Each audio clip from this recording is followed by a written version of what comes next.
Un escritor, un poeta, un pintor y un músico entran a un café. Ah, ¿verdad? ¿Con qué dinero? Parece chiste, pero en realidad es la trama de una de las óperas más populares del mundo llamada La Bohème, que habla básicamente de las desventuras de 4 artistas mientras son jóvenes, se congelan en el frío de París, andan viendo cómo no van a pagar la renta y al final tienen que recurrir a quemar sus obras para no congelarse de frío. Esta es una ópera muy especial porque no habla de personajes grandilocuentes, no habla de grandes aristócratas, no es algo extraído de la mitología griega, sino algo que sucede en la vida cotidiana y que además tiene muchos detalles pequeños. Decía Puccini que él era el compositor de las cosas pequeñas. Y durante la ópera veremos cómo hay un área que se le dedica a un abrigo, que hay un sombrerito rosa que tiene una importancia bastante peculiar y que así como esos pequeñísimos detalles, también cuando uno de los personajes principales se distrae un poco, se pierde un momento sumamente importante. Y además de todo esto, bueno, habla de el optimismo de la juventud y cómo este eventualmente se va a encontrar con la realidad. Y si tú quieres ver esta ópera y te encuentras en la ciudad de Colima, estás de suerte porque se va a presentar el 2 de diciembre y además yo voy a cantar el papel de Musetta. Entonces, si estás en Colima, nos vemos por allá.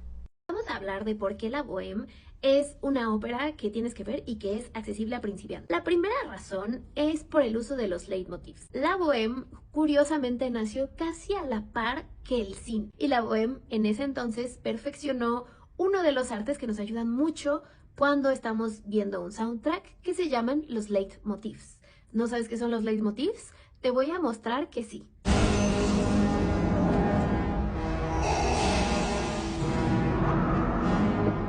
Tenemos ejemplos de este tipo de usos en todo Star Wars, en videojuegos, en las películas que ustedes quieran. Los leitmotivs son una pequeña melodía que representa o una idea o un personaje. Y cada vez que ese personaje va a aparecer o va a realizar algo, van a estar presentes. Entonces, en la Bohème, cuando escuchamos esto,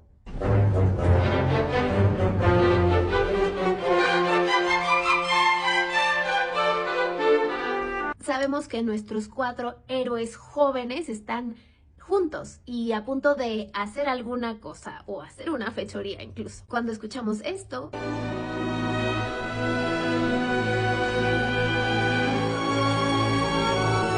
sabemos que Mimi está por aparecer. Cuando escuchamos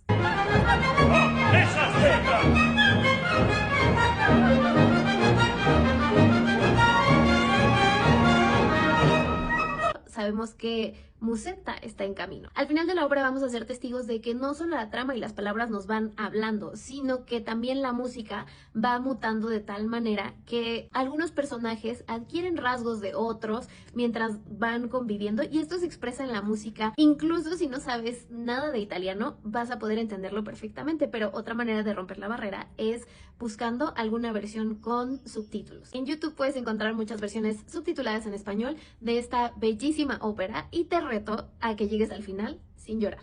Yo creo que no ha existido ningún compositor que supiera el significado del gran refrán que dice nadie sabe para quién trabaja como Ruggero Leoncavallo.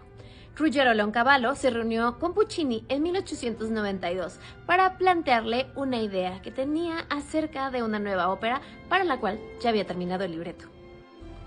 Pucci. Señor Puccini, para usted. Dígame, ¿qué es lo que quería discutir conmigo? Es sobre su siguiente obra. Tengo justo lo que usted necesita para su próximo gran éxito. El siguiente gran éxito de Puccini. Cuénteme, ¿de qué se trata?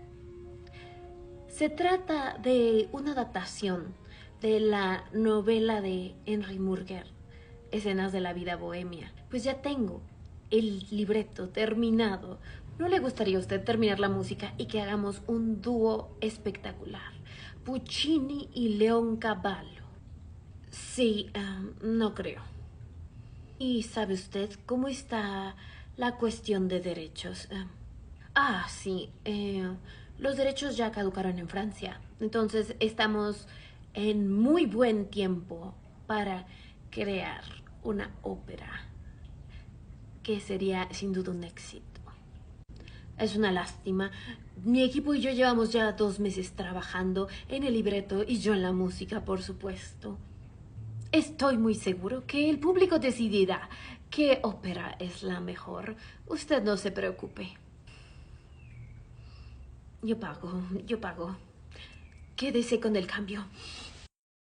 Puccini insistiría con esta historia hasta el resto de sus días. Gracias a que dos amigos de Puccini entraron a su departamento a revisar sus documentos y por medio de cartas antiguas se dieron cuenta de que la historia de Leoncavallo era cierta. Puccini no llevaba 2 meses escribiendo su ópera para cuando se reunieron. Y sin embargo, puso a sus escritores a marchas forzadas y a muchas exigencias para lograr terminar el libreto de la Bohème un año antes que la obra de Leoncavallo, para la cual él mismo escribió la música. Quédese con el cambio. Puccini insistiría con esta historia hasta el resto de sus días. Gracias a que dos amigos de Puccini entraron a su departamento a revisar sus documentos y por medio de cartas antiguas se dieron cuenta de que la historia de Leoncavallo era cierta. Puccini no llevaba 2 meses escribiendo su ópera para cuando se reunieron. Y sin embargo, puso a sus escritores a marchas forzadas y a muchas exigencias para lograr terminar el libreto de la Bohème un año antes que la obra de Leoncavallo, para la cual él mismo escribió la música. Lugares reales en las óperas de Puccini que puedes visitar. Giacomo Puccini es uno de los máximos exponentes del verismo. ¿Qué es el verismo? Bueno, pues básicamente hablaba como de historias reales en vez de historias míticas o sacras o de príncipes. Hablaba de gente normal, la gente de a pie. Y entonces esta era la primera vez que podías ver en las óperas lugares que pues tú de verdad habías visitado y que aún puedes ver. Por ejemplo, toda la ópera de Tosca se desarrolla dentro del Castel Sant'Angelo, que en su época fue una prisión para presos políticos.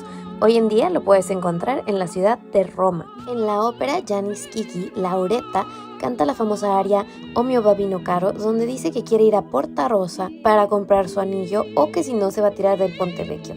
Ambos los encuentras en Florencia. Finalmente, la ópera La Bohème en el segundo acto se desarrolla en el barrio latino de París, que hoy en día